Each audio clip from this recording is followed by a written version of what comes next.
Thank you.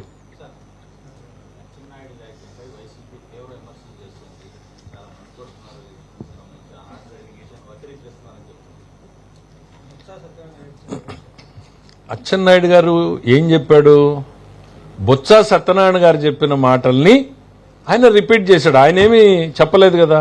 Botsa Satyanarayana గారు ఆ రోజు మంత్రివర్గంలో ఉండి మంత్రివర్గంలో ఆయన చెప్పినటువంటి మాటల్ని చెప్పాడు. తన రాజశేఖర రెడ్డి గారి హత్యలో జగన్మోహన్ రెడ్డి గారి పాత్ర ఉంది అనేటువంటిది బొత్స సత్యనారాయణ గారు స్టేట్మెంట్ ఇస్తే అది చెప్పాడు.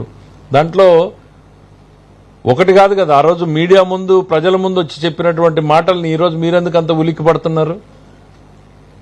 మీరు భుజాలు ఎందుకు? బొత్స సత్యనారాయణ గారు నిన్న బాధపడ్డాను, నేనేమి హర్షించను. కానీ ఎందుకు బాధపడ్డారో మాకు అర్థం కాల. ఆయన చెప్పినటువంటి మాటే అది.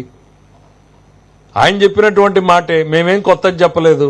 అంటే ఆయన అందరికీ ఒక అనుమానం ఏమొస్తా ఉంది అనంటే, జగన్మోహన్ రెడ్డి గారి నైజం చూసిన తర్వాత బొత్స గారికి భయం వచ్చింది, ఆ భయంలో నుంచి బాధ వచ్చింది అనుకుంటున్నారు.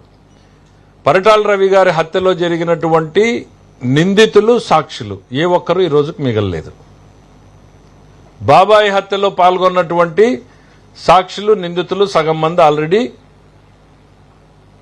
లోకాన్ని వదిలిపోయినటువంటి పరిస్థితులు వచ్చినాయి. ఈ సీరియల్ నంబర్లో నా సీరియల్ నంబర్ ఏమన్నా యాడ్ అవుతుందా, మర్చిపోయిన వాడిని మళ్ళీ గుర్తు చేస్తున్నారు అనేటువంటిది ఎక్కడో ఆయనకు భయం వచ్చి ఆ భయంలో నుంచి బాధ పుట్టుకొచ్చిందేమో అని అనుకోవాల్సిందే తప్ప, ఆయన ఇచ్చినటువంటి మాటలను ఆయన గురించి మాట్లాడితే ఆయనకి ఎందుకు అంత బాధ వస్తుంది? ఎందుకు?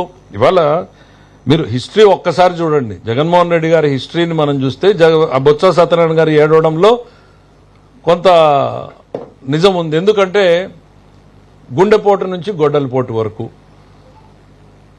తండ్రి మరణం నుంచి బాబాయ్ హత్య వరకు, తల్లి నుంచి చెల్లి వరకు, సహనిందితులు మోపిదేవి వెంకటరమణ నుంచి విజయసాయిరెడ్డి వరకు, మన డాక్టర్ సుధాకర్ రావు దగ్గర నుంచి మన సుబ్రహ్మణ్యం వరకు, ఎక్కడ చూసినా కూడా మీ నైజం ఏంది అనేది కళ్ల ముందు కనపడతా ఉంటే బాధపడక ఏం చేస్తాడు ఆయన బొత్స సత్యనారాయణ గారు? నీ నైజం ఏంది అనేటువంటిది రాష్ట్ర ప్రజలు కళ్ల ముందు కనపడతానే ఉంది.